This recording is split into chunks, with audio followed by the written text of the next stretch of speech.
¿Podéis creer que una sola frase puede destruir años de amor y dedicación? Pues eso fue exactamente lo que me sucedió. Mi nieta, la niña que crié como mi propia hija, me miró a los ojos y me dijo que yo era una carga en su vida. Pero lo que ella no sabía es que ya había modificado mi testamento esa misma mañana. Me llamo Carmen, tengo 72 años, y toda mi vida he trabajado duro para construir un patrimonio cómodo. Cuando mi hijo y mi nuera fallecieron en un accidente de tráfico en la 1, mi nieta Isabel tenía apenas 8 años. Sin dudarlo, asumí la responsabilidad de criarla. Le di todo lo que pude: educación en los mejores colegios privados de Madrid, viajes por Europa, ropa, experiencias. Nunca le faltó nada.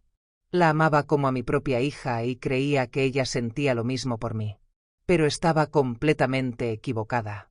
Todo comenzó a cambiar cuando Isabel cumplió 25 años y conoció a Javier. Era un empresario exitoso, de esos que les gusta mostrar su riqueza. Y rápidamente noté que tenía una influencia, digamos, dudosa sobre mi nieta. Sus visitas se fueron espaciando cada vez más. Cuando finalmente venía, pasaba todo el tiempo en el móvil, apenas hablaba conmigo. Y cuando hablaba, el tema siempre era el mismo: dinero. Abuela, ¿has pensado en vender ese apartamento en la costa que ya no usas? Abuela, ese coche viejo tuyo solo está ocupando espacio en el garaje, ¿verdad? Abuela, ¿no crees que es hora de simplificar tu vida? Simplificar. Esa palabra se convirtió en un código para: transfiere tus bienes mientras aún estás viva. Pero yo fingía no entender. Quería creer que todavía le importaba, y no solo mi herencia. Entonces llegó ese día. El día que lo cambió todo. Era un martes por la mañana y tenía cita con mi abogado, don Miguel Sánchez, para actualizar mi testamento. Nada especial, solo ajustes rutinarios que él había sugerido. Pero cuando volví a casa, encontré a Isabel en el salón. Había venido sin avisar, lo cual ya era extraño. Y no estaba sola, Javier estaba con ella. Abuela, tenemos que hablar, dijo con ese tono serio que inmediatamente me preocupó. Me senté en el sillón y ella comenzó: estamos preocupados por ti, abuela. Te estás haciendo mayor, y esta casa es demasiado grande para que la cuides sola. Javier añadió: doña Carmen, conocemos una excelente residencia de ancianos. Tendría compañía, atención médica, actividades. Y entonces soltó la bomba: y nosotros podríamos vender esta casa y el apartamento de la costa para cubrir los gastos. No podía creer lo que estaba escuchando. Querían ingresarme en una residencia, a mí, que conduzco mi coche, que practico yoga 3 veces por semana, que viajo, que tengo una vida social activa. Respiré hondo y dije: Isabel, cariño, no necesito una residencia de ancianos. Me siento perfectamente bien aquí, en mi casa, con mi independencia. Y entonces ella perdió la paciencia. Se levantó, me miró con un desprecio que nunca creí ver en el rostro de esa niña que había criado, y pronunció las palabras que quedaron grabadas en mi alma. Abuela, ¿no lo entiendes? Eres una carga en mi vida. Tengo mi propia vida ahora, planes con Javier, y no puedo estar todo el tiempo preocupándome por ti. El silencio que siguió fue ensordecedor. Javier intentó tomarla del brazo, visiblemente avergonzado, pero el daño ya estaba hecho. Isabel, comencé, pero me interrumpió. Es la verdad, abuela. Me llamas todo el tiempo, quieres que venga, exiges atención. Ya no puedo más. Y francamente, no entiendo por qué no facilitas las cosas y simplemente nos transfieres lo que nos corresponde por derecho. Lo que nos corresponde por derecho. Como si todo lo que había construido en 72 años de vida le perteneciera por nacimiento. No lloré. No grité. Simplemente miré a esa joven mujer y ya no reconocí a la niña que sostenía en mis brazos cuando lloraba extrañando a sus padres. Salid de mi casa, dije con una calma que me sorprendió incluso a mí misma. Abuela, no quise decir. Intentó retractarse, viendo que había cruzado todos los límites. Salí. De mi casa, repetí, esta vez con firmeza. Javier prácticamente arrastró a Isabel hacia afuera. Antes de irse, ella todavía tuvo el descaro de decir: cuando decidas ser razonable, llámame. La puerta se cerró y solo entonces permití que las lágrimas fluyeran. Pero no eran solo lágrimas de tristeza. Eran lágrimas de liberación. Porque, Beth, esa misma mañana, pocas horas antes de esa escena horrible, estaba en el despacho de don Miguel revisando mi testamento. Y una conversación que tuvimos cambió completamente mi perspectiva. Él había mencionado, doña Carmen, ¿ha pensado en incluir organizaciones benéficas en su testamento? Hay tantas asociaciones haciendo un trabajo maravilloso que podrían beneficiarse de su generosidad. En ese momento dije que lo pensaría. Pero allí, sentada sola en mi salón, secando mis lágrimas después de haber sido llamada una carga por la persona que más había amado en los últimos años, supe exactamente qué hacer. Tomé mi teléfono y llamé a don Miguel. Don Miguel, sobre nuestra conversación de esta mañana. Me gustaría hacer algunos cambios en el testamento. Cambios importantes. Concerté cita para el día siguiente y pasé toda la noche investigando. Busqué información sobre orfanatos, centros de ayuda para ancianos en necesidad, instituciones que ayudan a niños con cáncer, proyectos sociales en barrios desfavorecidos. Y tomé mi decisión. Al día siguiente, volví al despacho de don Miguel y reescribí completamente mi testamento. La casa en la que vivo sería donada a una institución que acoge a personas mayores abandonadas por sus familias, aquellos que realmente necesitan un hogar, no como Isabel quería colocarme, sino como refugio para quienes no tienen a dónde ir. El apartamento en la costa sería vendido, y la totalidad del dinero sería donada a un orfanato que había visitado hace años y que me había conmovido profundamente. Mis inversiones y ahorros serían divididos entre 3 instituciones. Una que lucha contra el cáncer infantil, otra que apoya a mujeres víctimas de violencia de género, y una tercera que ofrece becas de estudio a jóvenes de familias humildes. ¿Y para Isabel? Dejé exactamente lo que ella me había dado ese día. Nada. Bueno, no exactamente nada. Dejé una carta. Una carta que solo sería entregada después de mi muerte, explicando las razones de mi decisión.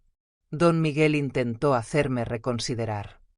Doña Carmen, ¿no cree que esto es demasiado drástico?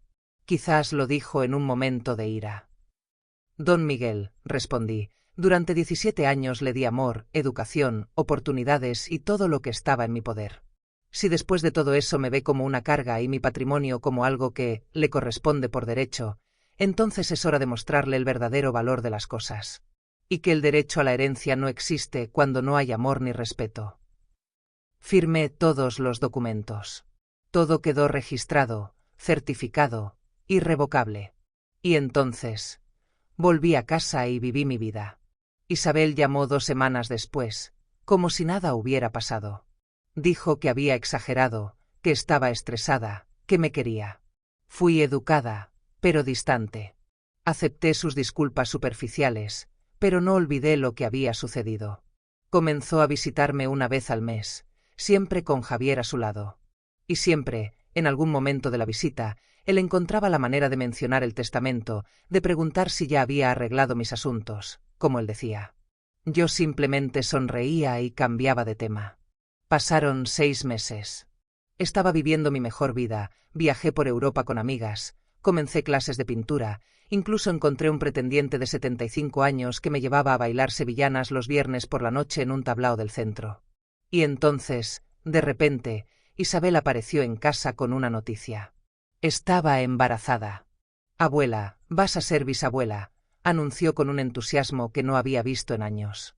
Y allí, lo admito, mi corazón se ablandó por un instante.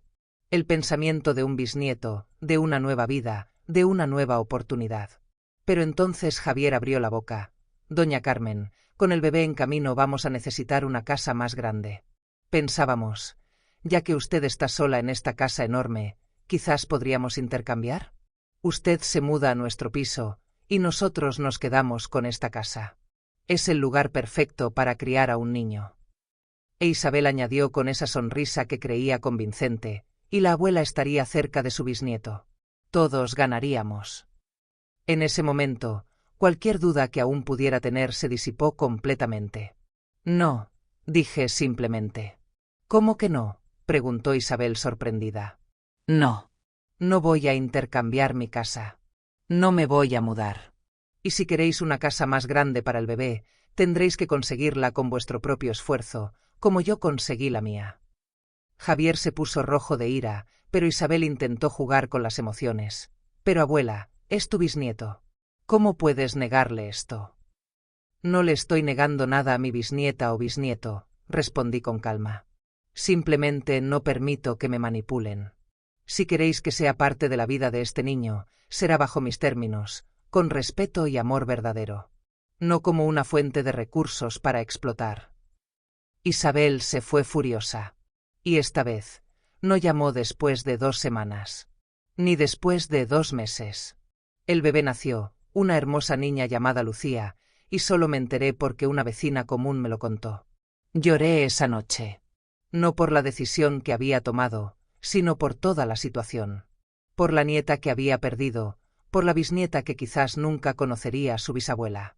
Pero al día siguiente sequé mis lágrimas y fui a visitar el orfanato que sería beneficiario de la venta del apartamento de la costa.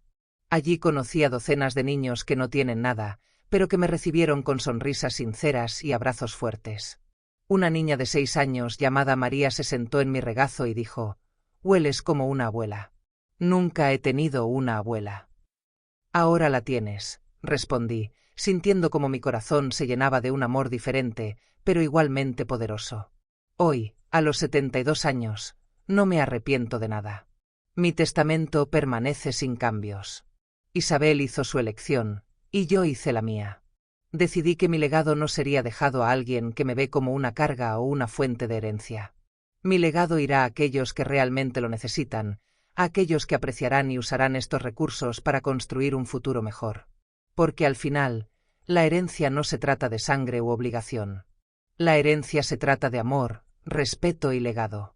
Y elegí dejar mi legado a quienes harán una diferencia en el mundo, no a quienes solo quieren hacer una diferencia en su propia cuenta bancaria. Permíteme contaros más sobre mi trayectoria y cómo llegué a esta decisión que cambió mi vida. Crecí en un pequeño pueblo de Castilla, hija única de un agricultor. Mis padres me enseñaron el valor del trabajo, la honestidad y la familia. Cuando me casé con mi marido Antonio a los 22 años, no teníamos casi nada. Pero juntos construimos una vida. Antonio era arquitecto, y yo abrí una pequeña tienda de ropa en Madrid, en el barrio de Salamanca. Durante 30 años trabajé 6 días a la semana, levantándome al alba, volviendo tarde por la noche. Ahorramos cada peseta, invertimos inteligentemente, y poco a poco construimos nuestro patrimonio. La casa en el barrio de Chamartín la compramos en 1985, cuando los precios aún eran asequibles. El apartamento en la Costa del Sol era nuestro sueño de jubilación, comprado en 1998 después de años de ahorro. Antonio falleció en 2010, víctima de un cáncer fulminante, pero continué gestionando nuestros bienes con cuidado y prudencia. Nuestro único hijo, Rafael, era nuestro orgullo. Era profesor de literatura en el Instituto Ramiro de Maeztu, un hombre amable y culto que se había casado con una mujer maravillosa, Elena. Cuando murieron en ese horrible accidente en la 1, volviendo de un fin de semana en Segovia, creí que mi vida había terminado. Pero estaba Isabel.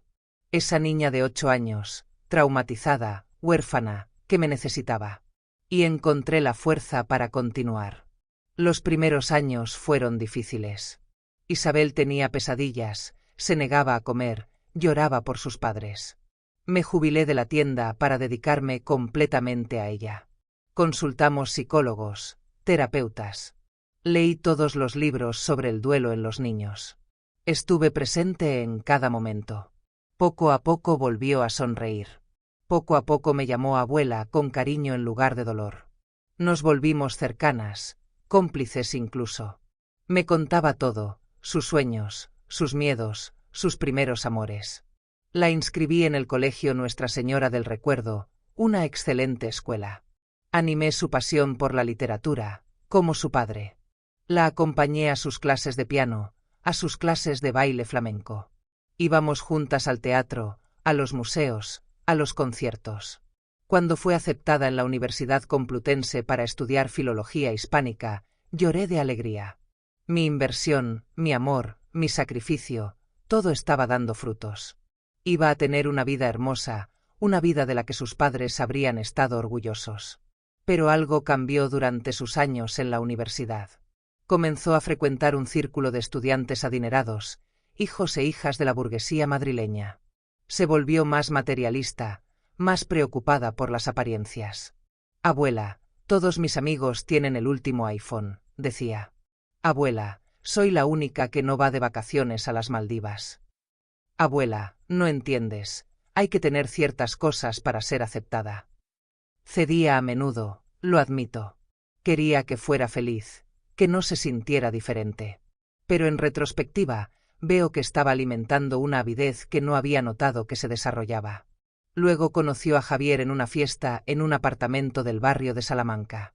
Trabajaba en finanzas, ganaba un salario de 6 cifras, conducía un Porsche. Y era, según Isabel, increíblemente sofisticado. Al principio, intenté apreciarlo. Era educado, encantador incluso. Pero había algo en sus ojos cuando miraba mi casa, mis muebles antiguos, mis cuadros, una evaluación constante, un cálculo mental del valor de todo. Durante la primera cena en mi casa, comentó, esta casa debe valer al menos 1,5 millones ahora, con la ubicación y el tamaño. El mercado inmobiliario madrileño es increíble. Sonreí educadamente, pero me sentí incómoda. Las visitas de Isabel se espaciaron cada vez más después de que se mudara con Javier. Me llamaba menos. Y cuando lo hacía, la conversación siempre giraba en torno al dinero. Abuela, Javier y yo estamos mirando pisos para comprar. Si pudieras ayudarnos con la entrada, sería maravilloso. Abuela, sabes que ese apartamento en la costa pierde valor si no lo mantienes adecuadamente. Quizás sería mejor venderlo ahora mientras el mercado es bueno. Abuela, ¿has pensado en qué pasaría si te pusieras enferma? Habría que liquidar activos rápidamente. Quizás deberíamos planificar ahora. Cada sugerencia estaba formulada como una preocupación por mi bienestar, pero yo veía claramente. Querían mi dinero. No un día en un futuro lejano, sino ahora. Y entonces llegó ese martes fatídico. Había ido a ver a don Miguel para una simple actualización rutinaria. Pero su sugerencia de incluir obras benéficas plantó una semilla en mi mente. Una semilla que germinó rápidamente después de la confrontación con Isabel. Esa noche, investigando, descubrí tantas organizaciones maravillosas haciendo un trabajo extraordinario con tan pocos medios. Orfanatos que luchan por dar a los niños un hogar cálido. Centros que ayudan a mujeres a escapar de situaciones de violencia. Fundaciones que dan a jóvenes desfavorecidos una oportunidad de educación. Y me di cuenta, mi dinero podría cambiar vidas. Realmente cambiar vidas. No simplemente permitir que Isabel y Javier compraran un piso más grande o un coche más lujoso. Al día siguiente, en el despacho de don Miguel, dicté mis nuevas voluntades con una claridad y convicción que nunca había sentido antes. Todo irá a obras benéficas, dije. Cada euro. Cada bien. Todo. ¿Y para su nieta? Preguntó don Miguel. Una carta. Solo una carta. Explicando por qué. Intentó disuadirme, por supuesto. Es su trabajo. Pero yo era inflexible. En los meses que siguieron, descubrí una libertad que nunca había conocido. Sin el peso de las expectativas de Isabel, sin la culpa de no darle lo que quería, comencé a vivir realmente. Me uní a un club de lectura en mi biblioteca local. Volví a pintar, una pasión que había abandonado décadas atrás. Tomé clases de baile flamenco en una academia del barrio de Lavapiés.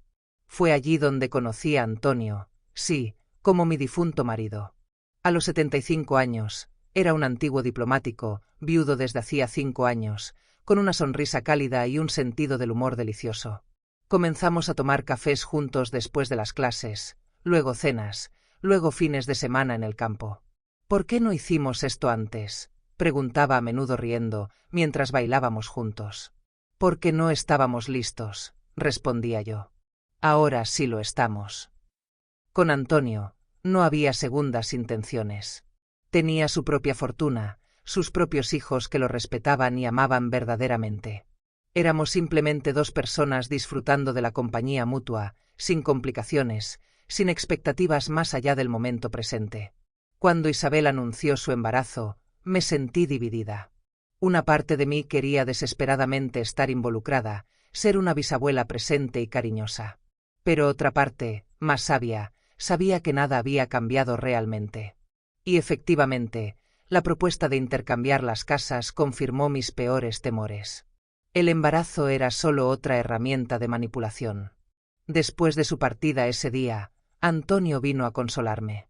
Le conté todo. Hiciste lo correcto, dijo simplemente. El amor sin límites no es amor, es complicidad. Me enteré de que Lucía había nacido por la vecina, señora Martínez, que conocía a Isabel desde que era pequeña. Es una niña tan bonita, me dijo con tristeza. Qué lástima que no puedas verla. Es una elección que Isabel ha hecho, respondí, aunque mi corazón se rompía.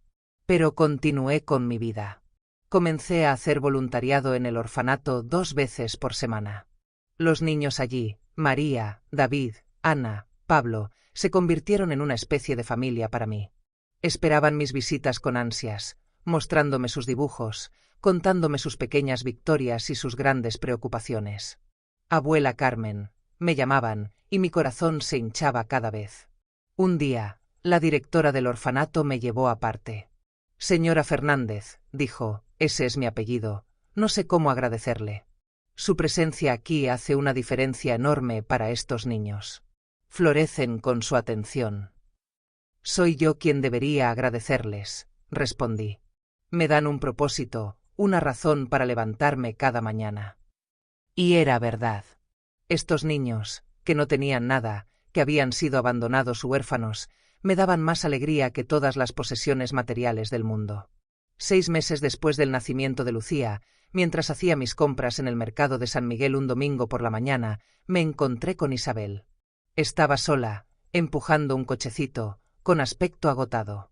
Abuela, dijo, y su voz se quebró. Nos miramos durante un largo momento. Luego bajé la vista hacia el cochecito. ¿Es Lucía?, pregunté suavemente. Asintió, las lágrimas fluyendo ahora libremente por sus mejillas. ¿Quieres tomar un café?, propuse. Nos sentamos en una terraza de café, Lucía durmiendo entre nosotras. Y allí, Isabel se derrumbó. He sido tan estúpida, abuela. Tan increíblemente estúpida. Javier y yo hemos terminado. Lo eché hace un mes. Todo lo que le importaba era el dinero, el estatus, lo que poseíamos. Ni siquiera estaba interesado en Lucía cuando nació. Solo estaba enfadado porque no quise vender mi piso para comprar algo más grande. Lo siento, Isabel, dije, y lo decía en serio. No, yo lo siento. Intentaste advertirme, y no escuché. Estaba tan obsesionada con esa gran vida, conseguir a mis amigas que se casaban con hombres ricos, que olvidé lo que realmente importa. Lloraba completamente ahora. Te he llamado tantas veces, pero era demasiado cobarde para dejar un mensaje. No sabía qué decir. ¿Cómo se pide perdón por lo que te dije? Extendí la mano y sequé sus lágrimas. Empiezas por, lo siento, dije suavemente. Y luego lo demuestras. No con palabras, sino con acciones. Con el tiempo. ¿Me darás esa oportunidad?, preguntó. Miré a Lucía, que acababa de despertar y me miraba con grandes ojos curiosos. Esta niña inocente merecía conocer a su bisabuela. E Isabel, a pesar de todos sus errores, seguía siendo mi nieta. Sí, dije. Pero bajo mis condiciones. No más hablar de dinero, herencia, lo que debería hacer con mi casa. Si quieres ser parte de mi vida, debe ser porque quieres estar aquí, no porque quieras algo de mí. Lo entiendo, dijo asintiendo vigorosamente.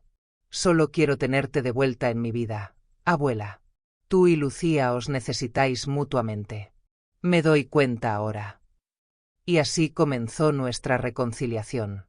Lenta, cautelosa, pero real. Hoy, un año después, Isabel viene a verme 2 veces por semana con Lucía. Tomamos té juntas, me cuenta sobre su vida como madre soltera, y cuido a Lucía mientras ella trabaja media jornada en una librería del barrio de Malasaña. Ha conocido a Antonio y, para mi alegría, se han llevado bien. Es bueno para ti, abuela, dijo. Puedo ver cómo resplandeces cuando él está aquí.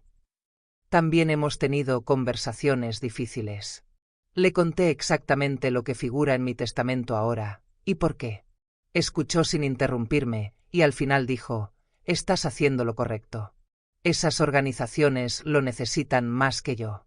Y quizás es también la mejor manera de honrar la memoria de mis padres, ayudando a otros que han sufrido pérdidas.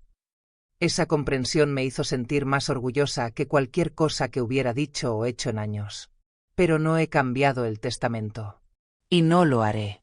Porque aunque Isabel ha mostrado progreso, aunque veo un cambio genuino en ella, ya no es realmente la cuestión. La cuestión es que me he dado cuenta de algo fundamental. Mi legado, el verdadero legado, no es mi dinero o mi casa o mi apartamento. Son los valores que puedo transmitir, el amor que puedo dar mientras aún estoy viva, la diferencia que puedo hacer ahora. Y ese legado lo doy cada día. A Isabel, mostrándole lo que significa el amor incondicional con límites. A Lucía, siendo una bisabuela que la ama incondicionalmente. A los niños del orfanato, siendo la abuela que nunca tuvieron. La semana pasada llevé a Isabel conmigo al orfanato. Quería que viera dónde iría mi dinero, que entendiera por qué. Conocimos a María, la niña que me había dicho que olía como una abuela. Corrió hacia mí y me dio un gran abrazo. «Abuela Carmen», gritó. «He pintado un cuadro para ti». «Abuela Carmen», susurró Isabel. «Los niños aquí me llaman así», expliqué. «Espero que no te importe». Isabel miró a su alrededor a todos los niños, cómo se reunían a mi alrededor, compartiendo sus historias y dibujos y sueños. Miró sus rostros, algunos llenos de esperanza, otros aún marcados por traumas. Después, de camino a casa, estuvo en silencio durante mucho tiempo. «Ahora lo entiendo», finalmente dijo. «Entiendo por qué los elegiste. Te necesitan. Y tú, floreces cuando los ayudas». «Florezco cuando ayudo a quienes realmente lo aprecian», corregí suavemente. «No porque espere algo a cambio, sino porque es lo correcto». Asintió lentamente. ¿Crees que podría empezar a hacer voluntariado allí? ¿Con Lucía? Quiero que crezca entendiendo lo afortunada que es. Y yo también quiero hacer algo significativo. Fue en ese momento cuando supe que Isabel realmente había cambiado. «Creo que significaría el mundo para ellos», dije apretando su mano. Ahora, cuando miro atrás en todo lo que ha sucedido, me doy cuenta de que el día en que Isabel me llamó una carga fue en realidad un regalo, aunque no se sintió así en ese momento. Fue el día en que dejé de vivir según las expectativas de otros y comencé a vivir para mí misma. Fue el día en que me di cuenta de que mi valor no reside en lo que puedo dar, sino en quién soy. Soy Carmen. Tengo 72 años. Soy fuerte, independiente y capaz. He construido una vida y un patrimonio a través del trabajo duro y las buenas decisiones. Y tengo el derecho de decidir qué sucede con ese patrimonio. No es egoísta establecer límites. No es malo exigir respeto. Y no está mal modificar tu testamento cuando te das cuenta de que aquellos que pensabas que heredarían te ven como un medio para un fin en lugar de como una persona a la que aman. Porque la herencia, en su verdadera forma, no puede escribirse en un documento legal. La verdadera herencia es lo que dejas en corazones y mentes. Son los recuerdos que creas, los valores que transmites, el amor que compartes. Y esa herencia la doy cada día. A Isabel, que está aprendiendo lo que significa ser una buena madre al ver cómo la amé a pesar de sus defectos. A Lucía, que crecerá sabiendo que su bisabuela era una mujer fuerte que no se dejaba pisotear, pero que también sabía cómo perdonar. A los niños del orfanato, que recordarán que alguien se preocupó por ellos, que alguien los vio, que alguien los amó. A las mujeres del centro de ayuda que recibirán ayuda de mis fondos para reconstruir sus vidas. A los jóvenes que recibirán educación gracias a mis becas. A los niños enfermos que recibirán tratamiento gracias a mi donación. Ese es mi legado. No la casa, no el dinero, no las cosas, sino el impacto. La diferencia. El amor. El domingo pasado, Isabel, Lucía, Antonio y yo cenamos juntos. Estábamos sentados alrededor de la vieja mesa del comedor, la misma mesa donde había servido innumerables comidas a lo largo de los años, y había tanta risa, tanto amor. Lucía golpeó sus manitas en el puré de patatas, y todos reímos.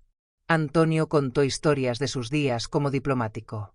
Isabel compartió noticias sobre su nuevo trabajo en una asociación que ayuda a madres solteras. No paga mucho, dijo, pero es significativo. Realmente estoy ayudando a la gente. Estoy tan orgullosa de ti, dije, y lo decía en serio. Después de la cena, mientras Antonio e Isabel lavaban los platos, insistieron, me senté con Lucía en mi regazo y miré por la ventana hacia el jardín.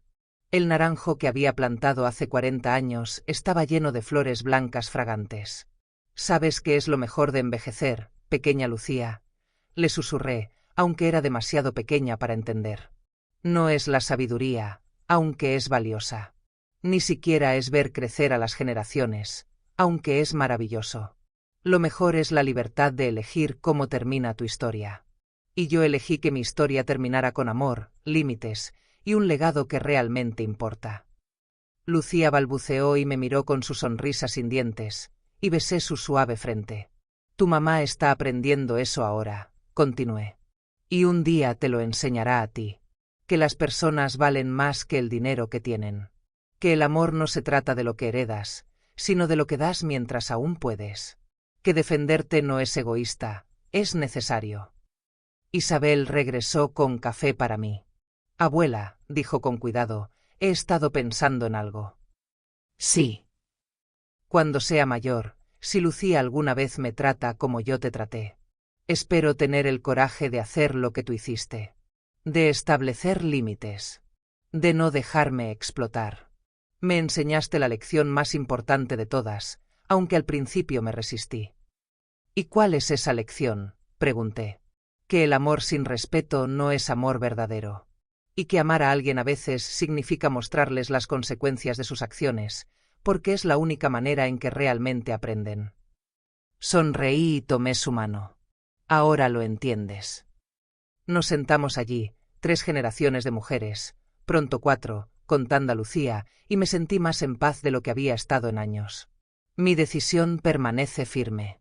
El testamento no será modificado. Pero mi relación con Isabel tiene la oportunidad de convertirse en algo hermoso nuevamente. No porque le di lo que quería, sino porque le di lo que necesitaba, un límite, una lección y finalmente, un camino de regreso. Antonio me dijo una vez, ¿sabes, Carmen, lo que hiciste, cambiar tu testamento, mantenerte firme frente a la manipulación, fue revolucionario? Tantas personas mayores se dejan intimidar por sus familias, temiendo perder el amor si no ceden. Mostraste que hay otra manera. No estaba tratando de ser revolucionaria, respondí. Solo estaba tratando de sobrevivir con mi dignidad intacta. Es exactamente eso lo que lo hace revolucionario, dijo sonriendo. Ahora, mientras me acerco a mis 73 años, miro mi vida con satisfacción. No tengo arrepentimientos. He vivido según mis propios términos. He amado profundamente. He establecido límites cuando fue necesario. Y he creado un legado que sobrevivirá mucho después de mi partida. El mes pasado fui invitada a hablar en una conferencia sobre los derechos de las personas mayores en la Universidad Complutense. Querían que compartiera mi historia, mi experiencia. Al principio dudé, pero Antonio me animó. Tu historia podría ayudar a tantas personas, dijo. Tantas personas mayores sufren en silencio, dejándose manipular porque temen perder a sus familias. Así que fui. Y conté mi historia a una sala llena de extraños. El accidente de mis hijos. Criar a Isabel. La transformación gradual de nuestra relación. La confrontación. Mi decisión de cambiar mi testamento. Y finalmente, nuestra reconciliación lenta pero auténtica. Cuando terminé, hubo un momento de silencio. Luego una mujer en la audiencia se levantó. Debía tener aproximadamente mi edad, con cabello blanco y ojos llenos de lágrimas. Gracias, dijo simplemente. Acaba de darme el coraje para hacer lo que debería haber hecho hace años. Después de la conferencia, tanta gente vino a hablar conmigo. Personas mayores que se sentían atrapadas por hijos o nietos manipuladores. Profesionales de la salud frustrados por ver a sus pacientes mayores explotados. Abogados especializados en derecho de sucesiones que veían este problema todos los días. Ha puesto palabras a algo de lo que nadie quiere hablar, me dijo una joven abogada. El abuso financiero de las personas mayores por parte de sus propias familias. Es tan común, pero nadie habla de ello porque es tabú. Me di cuenta ese día de que mi historia era más grande que yo, que representaba algo importante, el derecho de las personas mayores a ser tratadas con respeto y dignidad, incluso, especialmente, por sus propias familias. Desde entonces, he sido contactada por varias organizaciones que trabajan en estos temas. Quieren que participe en campañas de sensibilización, que escriba sobre mi experiencia, que ayude a crear recursos para otras personas en mi situación. Podría hacer una verdadera diferencia, me dijeron. Y acepté. Porque si mi experiencia, por dolorosa que haya sido, puede ayudar a una sola persona a defenderse, a establecer límites, a elegir la dignidad sobre la explotación, entonces todo esto habrá tenido un significado aún más profundo. Isabel estaba orgullosa cuando le hablé de la conferencia y de mi nuevo papel como activista improvisada. «Eres increíble, abuela», dijo. «Y siento tanto haber sido la razón por la que tuviste que pasar por esta prueba». «No fuiste la razón», corregí. «Fuiste el catalizador. La diferencia es importante. Me empujaste a hacer algo que debería haber hecho de todos modos, respetarme a mí misma, establecer límites, vivir según mis propios valores». «Supongo que debería decir gracias, entonces», dijo con una pequeña sonrisa triste. «No», respondí. «Deberías decir que lo sientes, lo cual hiciste. Y que lo harás mejor, lo cual estás haciendo. Eso es suficiente». Hoy, mientras escribo estas últimas líneas de mi historia, me siento en paz. Sé que cuando llegue mi momento, ya sea en 1 año o en 20, partiré sabiendo que hice una diferencia. No solo con mi dinero, por importante que sea para las causas que elegí, sino con mi vida, con mi ejemplo, con mi voluntad de decir no cuando fue necesario, de mantenerme firme frente a la manipulación y, finalmente, de perdonar cuando el perdón fue merecido. Pienso a menudo en Antonio, mi difunto marido. Me pregunto qué pensaría de todo esto. Creo que estaría orgulloso. Siempre fue un hombre de principios, alguien que creía que hacer lo correcto era más importante que hacerlo fácil. «Carmen», solía decir, «en la vida te recordarán no por lo que poseíste, sino por lo que representaste». Ahora represento algo. Represento la dignidad de las personas mayores. Represento el derecho a establecer límites. Represento la idea de que el amor verdadero incluye respeto y que el respeto incluye límites. Y mi legado, esa palabra que causó tanto dolor y finalmente tanto crecimiento, será medido no en euros, sino en vidas tocadas, en personas ayudadas, en corazones cambiados. Esta es mi historia. La historia de una mujer que fue llamada una carga y que eligió no aceptarlo. Que transformó el dolor en poder. Que encontró la fuerza para decir no y que finalmente descubrió que el mayor legado que uno puede dejar no es material, sino moral. A todas las personas mayores que leen esto, no sois una carga. Sois seres humanos dignos de respeto y amor. Y tenéis el derecho absoluto, de decidir cómo se vivirán y darán vuestra vida y vuestro legado. A todas las familias que leen esto, tratad a vuestros mayores con el respeto que merecen. No porque tengan algo que daros, sino porque son seres humanos preciosos que han vivido, amado, trabajado y merecido su dignidad. Y a Isabel, mi querida nieta, gracias. Gracias por haber sido el catalizador de mi transformación. Gracias por haber tenido el coraje de volver y cambiar. Gracias por ser ahora la mujer que sabía que podía ser. Te quiero. Siempre te querré. Pero te quiero ahora con límites saludables, con respeto mutuo y con la certeza de que nuestra relación se basa en el amor verdadero, no en la obligación o el dinero. Y ese es el regalo más hermoso que podríamos habernos dado mutuamente. Ayer por la tarde, mientras tomaba el té en mi jardín con Antonio a mi lado y Lucía jugando entre las flores, Isabel se sentó conmigo y me tomó de la mano. «Abuela», dijo, «he estado pensando mucho en todo lo que ha pasado. Y quiero que sepas algo». «¿Qué es, cariño?»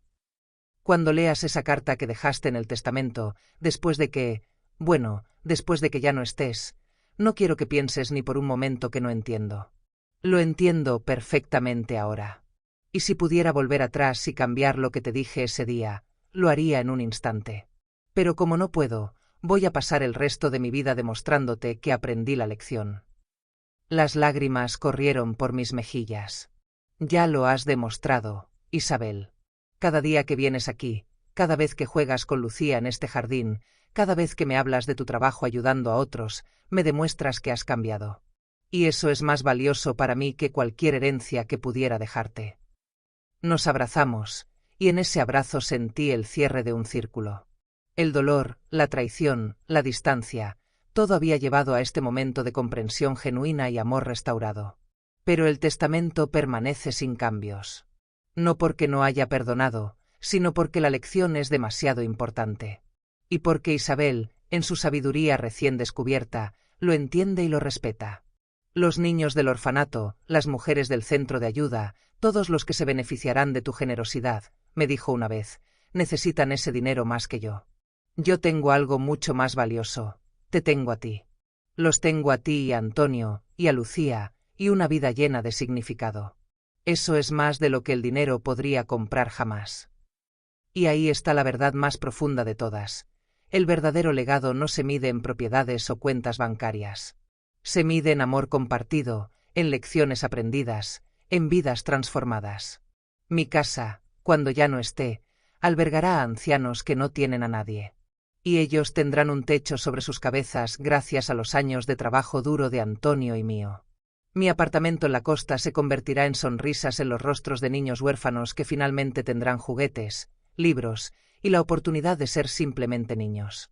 Mis ahorros se convertirán en tratamientos para niños enfermos, en refugio para mujeres que huyen de la violencia, en educación para jóvenes que sueñan con un futuro mejor. Y mi nieta, que una vez me llamó una carga, se convertirá en una mujer que entiende que el verdadero valor de la vida no está en lo que acumulas, sino en lo que das y en cómo amas. Ese es el legado que elijo dejar. Ese es el final de mi historia que elijo escribir. Y cuando llegue el momento de cerrar los ojos por última vez, lo haré en paz, sabiendo que viví según mis propios términos, que amé con límites saludables, y que mi partida hará del mundo un lugar ligeramente mejor. Porque al final, eso es todo lo que cualquiera de nosotros puede esperar. Vivir con dignidad, amar con sabiduría, y dejar el mundo un poco mejor de como lo encontramos.